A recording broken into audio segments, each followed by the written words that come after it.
जनता सवर्ण, बड़े परिपक्व है राजनीतिक दृष्टि से, निजी स्वार्थ के लिए कभी उनके पीछे नहीं जाने वाले हैं। जहां तक दूसरी सवाल है कि नक्सलाइट का है कि सीतामढ़ी में नहीं रहा है, मैं मनीषा जी से कहना चाहूंगा कि मनीषा जी, देश और विदेश के परिदृश्य में नेपाल एक ऐसा देश है जहां लाल कॉरिडोर बन चुका है और नेपाल के कारण बिहार में ये नक्सलाइटों का, आतंकवादियों का, उग्रवादियों का एक ऐसा लिंक बन गया है जो भारत को तबाह बर्बाद करने के लिए नेपाल उसका द्वार बनता है, इसलिए है। चलिए गिरिराज जी, जहां तक युवा गिरिराज जी, अगर इसी इलाके पे बात करें जो फर्स्ट फेज में जिन इलाकों में चुनाव हुए, वो इलाके निश्चित तौर पर पिछली बार वहां जेडीयू बीजेपी गठबंधन को बहुत सीटें मिली थी और बहुत कामयाबी मिली थी, हालांकि वो मुस्लिम बहुल इलाका है।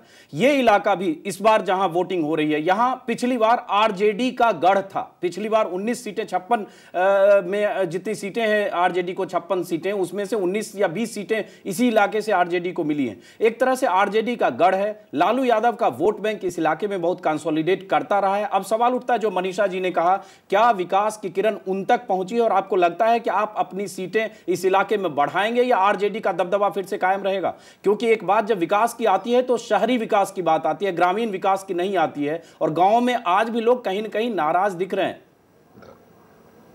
देखिए, मैं आपसे स्पष्ट कहना चाहूंगा कि जो पिछले चुनाव हुए थे, जिसकी चर्चा आप कर रहे हैं कि 45 सीटों में आरजेडी का गढ़ रहा है, तो पिछले चुनाव में लोगों ने मुझ पर केवल एक मेरे समर्थन में खड़े हुए थे और हमने 5 साल में विकास, आप कह रहे हैं शहरी, सबसे बड़ा विकास का काम हमने किया है।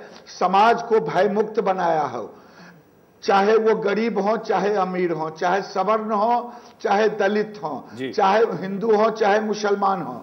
तो एक सबसे बड़ा रिफ्लेक्ट करता है कि भय मुक्त समाज। दूसरा रिफ्लेक्ट करता है, हमने स्कूल और अस्पताल, ये क्या ग्रामीण क्षेत्र में नहीं है, ये ग्रामीण क्षेत्र में ही है, गरीब के लिए है।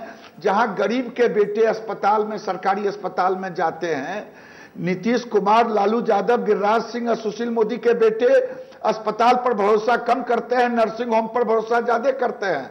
इसलिए उन अस्पतालों में जो हमने व्यवस्था की है वो गरीबों को दिख रहा है। उन स्कूलों में जो हमने कमरे की व्यवस्था की, स्कूल की व्यवस्था की, बेंच की व्यवस्था की, जी समझ गए। ये तो आप पूरा, गिरिराज जी, ये तो पूरा मैनिफेस्टो आप बताने लगे, हमने काफी पढ़ा है और देखा है। हम ब्रेक के बाद जब वापस लौटेंगे तो इन मुद्दों पर भी बातचीत करेंगे, साथ में ये भी समझने की कोशिश करेंगे कि विकास के जिन दावों की बात की जा रही है, जिस तरह के विकास की बात की जा रही है, क्या वो विकास बिहार के ग्रामीण इलाकों में भी पहुंचा है? क्या उस विकास से बिहार की पूरी जनता उस विकास का मजा, कहें तो उस विकास का फायदा पूरी जनता तक पहुंच रहा है? इन तमाम मुद्दों पर बात करेंगे। इसके लिए हमारे साथ मौजूद हैं स्टूडियो में मनीषा प्रियम, सामने आप देख रहे हैं गिरिराज सिंह, बीजेपी के नेता, और ब्रेक के बाद हो सकता है हमारे साथ अभी अभी कांग्रेस में गए जो पूर्व सखा हैं अखिलेश सिंह, वो भी ब्रेक के बाद हमारे साथ होंगे।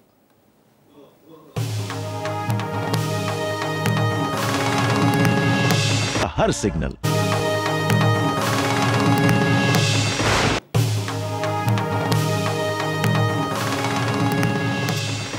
बिहार विधानसभा चुनाव के दूसरे दौर का मतदान शुरू हो चुका है। 45 सीटों पर वोटिंग हो रही है। हमारे साथ खास मेहमान जुड़े हुए हैं। अजीत अंजुम हमारे साथ हैं, मनीषा प्रियम है, पटना में हमारे साथ बीजेपी के गिरिराज सिंह जुड़े हुए थे, और अब कांग्रेस के अखिलेश सिंह हमारे साथ पटना से जुड़ गए हैं। सीधे अखिलेश सिंह जी के पास चलते हैं। स्वागत है आपका अखिलेश सिंह जी।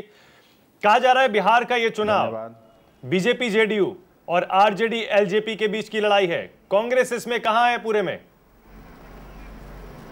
नहीं, यह बिल्कुल गलत आकलन है जो जिसने भी आपको बताया है।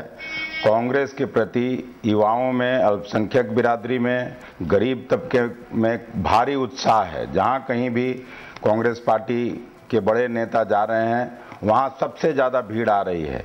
और जो पहले चरण का चुनाव का मतदान हुआ है, उसमें मैं आपको कह सकता हूं, जो हम लोगों को प्राप्त हुआ है, उधर का समाचार सदाकत आश्रम के साथियों ने जो बताया, उसके आधार पर यह मैं कह सकता हूं कि सबसे बड़ी पार्टी के रूप में कांग्रेस उस इलाके में आ रही है। आज दूसरे चरण का मतदान हो रहा है, इसकी जानकारी, निश्चित जानकारी हम लोग देने की स्थिति में अभी नहीं है, लेकिन शाम के बाद मैं इसके बारे में कुछ कह सकता हूं। जी अखिलेश सिंह, आपके पास हम अखिलेश जी दोबारा आएंगे। मनीषा प्रियम जी, एक संक्षिप्त इसी पे हम जानना चाहेंगे। जो पहले चरण का मतदान हुआ है वो 55% वोटिंग, एक बड़ा सिग्निफिकेंट वोटिंग है। ऐसे में माना जाता है कि या तो कोई अंडर करंट है किसी के पक्ष में या विपक्ष में। इसको किसी तरह से एनालाइज करेंगे आप? देखिए, स्टैटिस्टिकली जब एक सत्तारूढ़ दल जो है वो चुनाव में जाती है, ये चुनाव अगर आप देखें तो जदयू एनडीए गठबंधन जो है वो शासन में है, तो इनकम्बेंसी टेस्ट होता है। और इनकम्बेंसी टेस्ट जब होता है उसमें इस तरह के जो मीडियोकर, ये बहुत लो टर्नआउट नहीं, एक अच्छा मीडियोकर टर्नआउट है,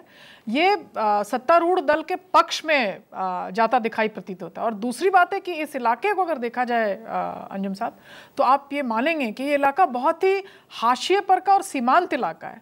यहाँ एक स्कूल तक पहुँचकर मतदान कर सकना अपने आप में एक बहुत ही दुर्गम समस्या है, और 56% मतदान को एक अच्छा मतदान माना जाएगा। दूसरी बात जो इस तरह के मीडियोकर टर्नआउट्स के बारे में कही जा सकती है कि इस तरह का टर्नआउट जो है वो जेन्युइन पोलिंग का भी निर्णायक है। इससे बहुत हाई टर्नआउट अगर होता तो ये कहा जा सकता था कि बूथ के ठीक बाहर या गांव के अंदर जो वो दबंग जो सोशल डोमिनेंस की प्रोसेस है वो हाई है। तो 56% एक पॉजिटिव इंडिकेटर है रूलिंग पार्टी के लिए, और 56% एक पॉजिटिव इंडिकेटर है फेयर पोलिंग की तरफ। तो दोनों ही बड़े पॉजिटिव इंडिकेटर्स हैं डेमोक्रेसी के लिए। जी, मनीषा जी ने जो पहले फेज में वोटिंग हुई है उसको हमने एनालाइज किया। एक बार हम चलना चाहेंगे फिर से। गिरिराज सिंह हमारे साथ मौजूद है, बीजेपी के नेता हैं, अभी उनसे हमने बात की। गिरिराज जी, सवाल ये है कि जिस ढंग से बीजेपी और जेडीयू गठबंधन चुनाव मैदान में है और जो तस्वीरें हम देख रहे हैं उसमें साफ साफ लग रहा है ये चुनाव सिर्फ और सिर्फ नीतीश कुमार लड़ रहे हैं, बीजेपी उनके साथ बी और सी पार्टी की तरह है। पहले फेज में अगर देखें तो यह हालत रही कि लालकृष्ण आडवाणी इतने बड़े नेता हैं और उन तक को चुनाव मैदान में कहें जाने दिया गया नहीं दिया गया, आप बेहतर बता सकते हैं, लेकिन वो गए नहीं। तो कहीं ना कहीं पूरा चुनाव आप नीतीश कुमार के टर्म पर लड़ रहे हैं। बिल्कुल आप सही कह रहे हैं। मैं आपसे निवेदन करूंगा कि गठबंधन सिर्फ गठबंधन होता है, न बी होता है न सी होता है, न खटास होता है न मिठास होता है। गठबंधन गठबंधन होता है। जहां तक आडवाणी जी का सवाल है, आडवाणी जी 19 तारीख को बिहार आए, महसूस होने पर आगे भी आने वाले हैं। और अटल बिहारी वाजपेयी के नेतृत्व में केंद्र की सरकार थी एनडीए की, तो जब भी हम चर्चा करते थे तो एनडीए सरकार की उपलब्धियों की गिनती वाजपेयी जी के साथ करते थे। जो टीम लीडर होता है जी, उसके मत्थे पर जस और अपजस दोनों जाता है। तो हमारे टीम लीडर नीतीश कुमार हैं, इसको नकारा नहीं जा सकता है। अब बीजेपी उसका एक सशक्त पार्टनर है, एक ईमानदार पार्टनर है, एक रचनात्मक पार्टनर है, निगेटिव अप्रोच रखने वाला पार्टनर नहीं है। इसलिए आप लोगों के नजर में क्या लगता है मैं नहीं जानता। जी जी जी, गिरिराज सिंह जी लौटेंगे आपके पास। फिलहाल हमें एक छोटा सा ब्रेक लेना होगा और ये बातचीत यहां जारी रहेगी और साथ ही आपको बताते रहेंगे बिहार में विधानसभा चुनाव के दूसरे दौर का मतदान कैसा चल रहा है। इस ब्रेक के बाद देखते रहिए न्यूज़ 24।